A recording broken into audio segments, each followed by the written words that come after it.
to Voices of CFMA, Construction Financial Management Association's podcast featuring conversations with industry leaders. I'm your host, Kate Platt, CFMA's marketing manager. This month, I am joined by President, CEO, and founder of FS360, Ernest Ellis, to discuss his experiences in the construction industry. FS360 is a commercial general contractor specializing in aviation, corporate distribution, logistics, and more.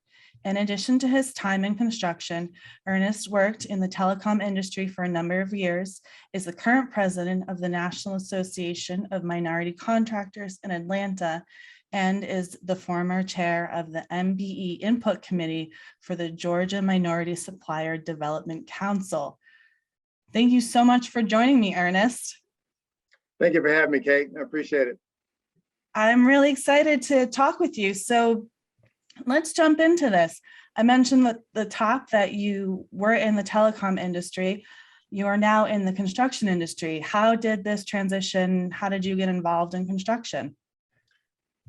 Well, this is my sixth startup company, with 5 of them being in the telecommunications industry, and developed a ton of valued relationships over those 20 plus years. And one of those relationships and I connected in 2008, and we decided to form FS360 in the middle of the Great Recession. That ultimately led us into the construction management, general contracting world.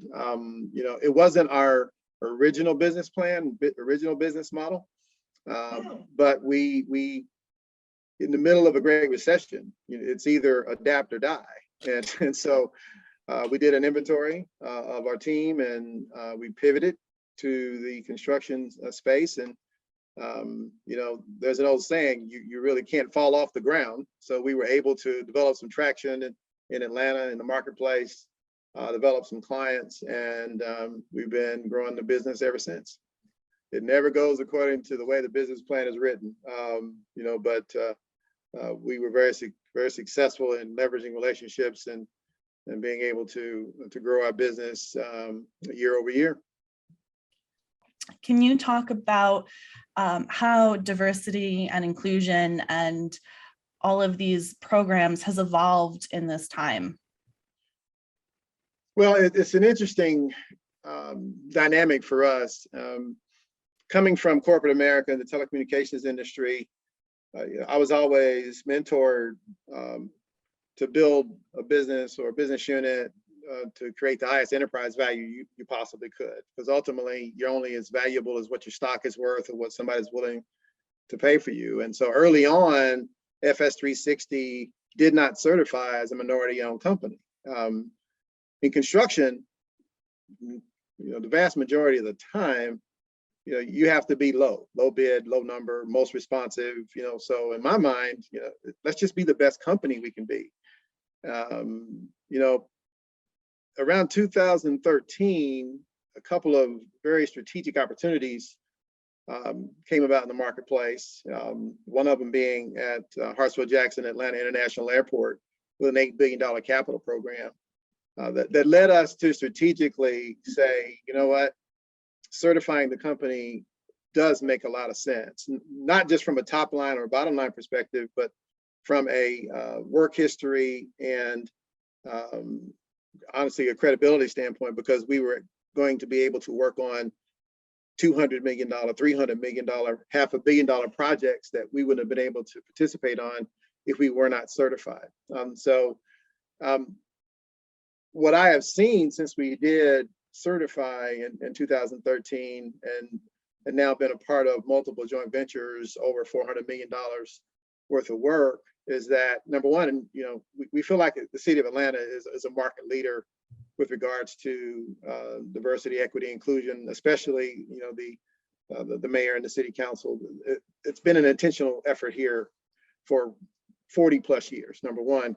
But over the last 2 or 3 years, private and public owners are taking a much more intentional look at DEI. For instance, we got one of the largest projects in the Southeast that's in 10-year yards which is being developed by a private developer that has embraced DEI and the city of Atlanta's 38% requirements for diversity spend. I mean, I have not seen a private developer or for-profit developer of this scope. This is a $5 billion project. Embrace diversity, equity, inclusion like that. It's the first time I've ever seen it. So the intentional efforts in that example and plenty of others, you know, from Google to Facebook to Airbnb to, you know, companies that from the technology space and from other regions that, you know, when they came into Atlanta, they just wanted to get the best deal to land in Atlanta. Now they're getting the best deal to land in Atlanta and other markets, but they want a diverse environment to work in. And that's refreshing. You know, it's refreshing to see that it's heartfelt. It's refreshing to see that there's an intentional focus on diversity, equity, inclusion, and we're all for it. That's really impressive that such a large scale company is taking that first step to hopefully lead the way for more. Absolutely. Profix Software centralizes all your financial data, including ERP, CRM, HR, estimating, and project management for a complete view of company performance. Contact Profix to learn how we can help better manage your project's cash forecasting, WIP reporting, margin fade, and equipment utilization. You obviously have a lot of Atlanta pride, and you've spent your entire career in Atlanta, it seems. Is there a best or most favorite project that you've been a part of that you can look back and say, wow, really great that I was here and doing this and, you know, helped get this off the ground? So my entire construction career has been here in Atlanta. You know, I'm actually from Kentucky and lived in Los Angeles for 13 years, but in my construction experience, I guess my favorite project, and there are several that were really awesome. I mean, the Martin Luther King Jr. Recreation and Aquatic Center project was a labor of love for everybody that was involved in that project, and it was pivotal for us for a lot of reasons. First, the city of Atlanta had the MLK Natatorium here for a number of years, which was a swimming pool, indoor pool in the community, in the urban community downtown that had fallen into disrepair. And a lot of young people in the inner city didn't have a place to swim or learn how to swim or have a place to go. The MLK Recreation and Aquatic Center project not only rebuilt a place for them to go, but it is a beautiful structure, LEED certified, and it just continues to lift up that community in really impressive and awesome ways. We also participated in that project as a joint venture with a larger firm and another minority firm. So Winter Johnson FS 360 built that project a little bit south of $30 million. On time, actually early, on budget, and is an absolute beautiful facility. And so it just continues to resonate with regards to Martin Luther King's birthplace, him being here. You know, it's not very far from the MLK Center for Nonviolence and Social Change. So that one resonates with me. I mean, I love all of our projects, but that one impacts so many people and just gives us all, everybody on that team, a source of pride.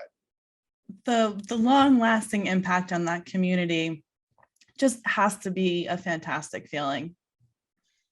There's no question, you know, and the urban core, you know, has really evolved in most of the right directions over the last 13 years since we've been in this business.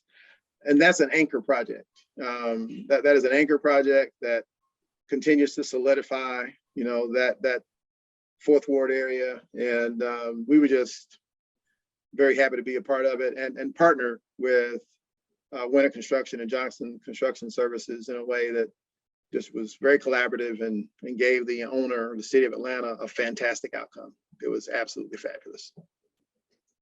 That sounds amazing. Congratulations. Thank you.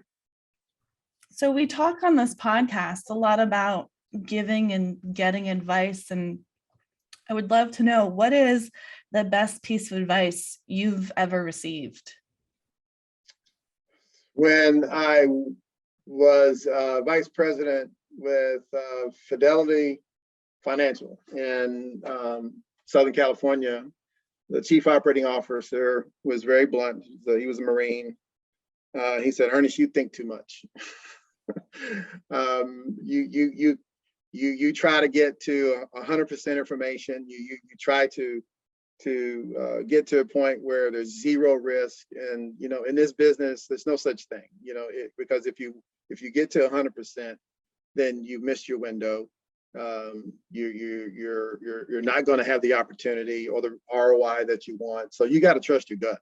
You got to get to a point where you're comfortable with your own senses and instincts, where you can make a decision and course correct if you need to. In fact, I think he said, Ernest, sometimes you have to take the motto of ready, shoot, re-aim, which is what a Marine would say, right? But he was right. I mean, I was a lot younger then, and I wanted to impress. I was one of the few minority executives in the company, so I felt like I needed to represent excellence. And so, but while all that is true, at the same time, just trust it, trust your gut, and don't overthink it, because you again, the window's always closing, and when the window closes, you've lost your opportunity. Absolutely. What piece of advice do you have for companies looking to take their first steps into a D&I program? What is one simple thing that our listeners can walk away and be like, this is something that I can help my company do? Well, I mean, you hear the word intentionality a lot. I use it a lot because I think over the years, a lot of well-meaning companies, have embraced supplier diversity, and they've been intentional in their efforts and about identifying and actualizing diversity spend, right? For me, as a serial entrepreneur, I'm less interested in diversity spend as I am in creating generational wealth. And so for those listeners that are working for companies that are going to create opportunities for firms like mine, whether you're a Fortune 500 company or a private developer or a large construction firm that will engage a subcontractor. I mean, me and other minority firms, we're in business to create wealth. We're in business to create generational opportunities for our sons and our daughters. I mean, we're not unlike anybody else. So spend is only a piece of the pie. When you look at DE&I, the initial I pay the most attention to is the E, the equity. That is the component that is going to change the dynamic in communities and put more Black and brown and female people to work. And so I encourage everyone that I talk to, especially in my role as president of the National Association of Minority Contractors, to think about it more in those terms. When Microsoft came into town, I had a chance to meet the president, Brad Smith. I said the same thing to him. Spend is good, wealth is better. So as you're thinking about putting together your programs or evolving the programs that you have, honestly, think about how many millionaires you can create. How many companies are you going to put on a footing that are attractive enough to be purchased and merged and acquired? I mean, what can you do to put a company in a position where they don't last just 10 years, they last for 3 or 4 generations? Because that's really the mission, that's the goal. And when that happens, because we employ more Black, brown, and female folk, and especially in the construction industry, than any primes, the return on investment will be exponential. So that's the advice that I would give. Hopefully it's helpful. I think that's fantastic advice. Stop looking at the immediate future, start looking towards that long-term future. You are absolutely correct. And I appreciate you sharing all of this information and all of your stories with me today. You're very welcome. Thanks for asking me to be on. Again, hopefully something I've said will be helpful, and onward and upward to everybody that's listening. Excellent. Thank you everyone for listening.